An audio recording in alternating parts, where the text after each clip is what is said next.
Entities me and my neighbors had to deal with back in 2005. Move into a house in the outback in South Australia in 2005. Pretty much every single person living in our street only lived there for under 5 years, apart from an elderly couple that lived at the end of the street. This elderly couple had lived in the street for 40 years and had raised their children in the street. They said strange things happened in the street, and a lot of people can't handle it and leave. They never really went into what scared people, just saying that the whole street was haunted or something like that. But they did say it only started happening in the early 90s. First experience I had was a week after moving in. I heard a low-pitched humming sound coming from the outside of my bedroom window. When I looked out, I saw this tall black figure with long arms and long fingers, with no facial features. He was slightly transparent, and he was backed up against the wall holding up the garage area of my house. Due to its height, he had to hunch over. I was looking out for around 5 seconds before I realized I was looking at it. It turned its head towards me and I quickly ran away from the window and ran and told my parents. My dad went out and saw nothing was there. I sketched what I saw, pic related. I started hanging out with the neighborhood kids, we were all teenagers, and they told me their stories, and all described the same figures I had seen. One of the kids was Aboriginal, and we would go and visit his grandfather a lot. He called the entities Mayal Mula, which translated roughly to stranger man. He said that the Aboriginals in the area had been dealing with them long before the arrival of the Europeans, and said that they weren't of the land, which kind of meant that they didn't belong there or weren't native to there, and that they would take children away and eat them. He said that the Aboriginals cast them behind the creek, but since the creek partially dried up, the Mayamula had once again been able to get into the town. The town that I had lived in was built directly over the previous Aboriginal settlement. This Aboriginal tribe wasn't nomadic and had remained in a small area for over 1,000 years. One day, me and my friends were playing cricket out by the flat patch of desert in between the road and my house. The sun was setting, and we were packing up our stuff when we noticed that there were people off in the distance approaching the road. The closer they got, the more details we could see, and we noticed that they were fully black, tall, and that they weren't walking but floating. We could also hear a low-pitched humming sound that got louder the closer they got. We bolted back to my house and told my parents, but my parents once again didn't believe us. I hassled my father enough to drive down on his motorbike to the area where we saw them approaching. After 9 minutes, he came back to the house, visibly shaken, saying that he had saw them, and that I wasn't going down there anymore. Every time I tried to get details on what happened, he would always change the subject. One night I was coming home from a party with my friends, and as we passed the empty lot in the street, we saw these two small figures sitting on tree stumps, just staring at us. One was bigger than the other, and once again we heard a low-pitched humming sound. We were all high as fuck and were just standing there laughing, thinking that we were tripping out until we realized that we were all seeing the exact same thing, and that we couldn't all be hallucinating the same thing. One of my mates took a step towards the one closer to us, and when he did, it made this very deep growl. I had never heard anything like it, and to make a long story short, we screamed and ran to my house.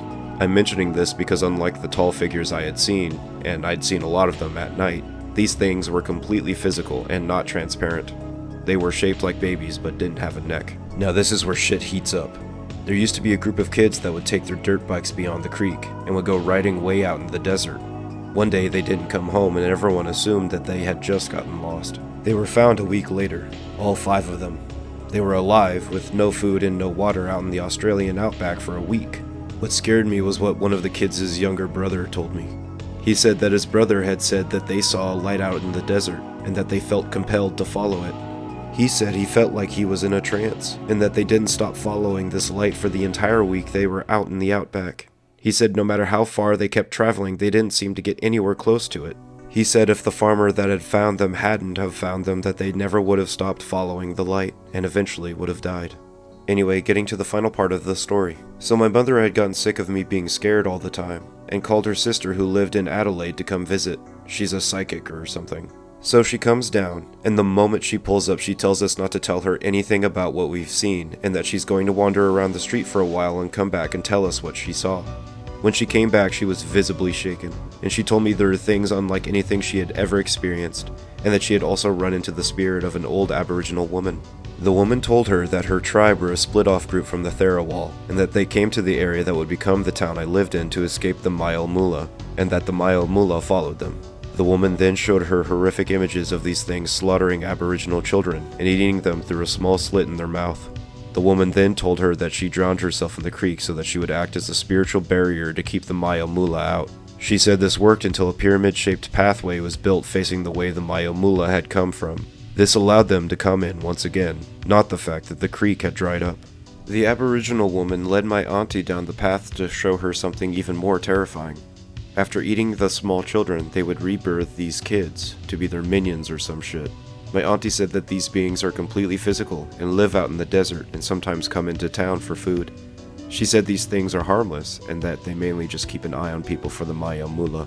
My auntie then became confused and asked that if they were just killing children just to make them into spies, then what was their motive in the first place? It was then explained to her that the Maya Mula just seemed intent on inflicting pain and suffering on people. She said that they would force themselves on women and men alike, make women miscarriage, cause accidents, and kill the weak. Despite this, they seemed to have a personal vendetta against the Aboriginal woman's tribe, and seemed intent on wiping them out. This is why they remained focused on the town. My auntie came to the conclusion that the Maya Mula aren't human spirits, and aren't spirits at all. She believed that they were a physical, reproducing race of beings that are most likely aliens. She said she had heard of similar beings all around the world. After hearing all of this, we put the house on the market and began preparations to leave. A couple of days before we left, I went on one last motorbike ride where my father had told me not to go. While riding along a dirt path, I saw this rock on the side of the path.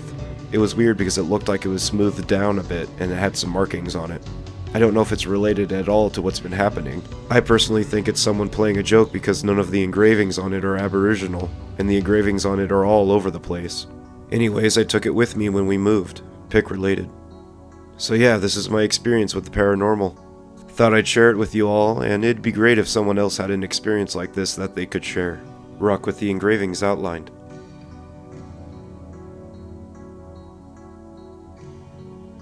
Op then responds to another Anon with a picture of one of the entities. This is the last that we heard from Op.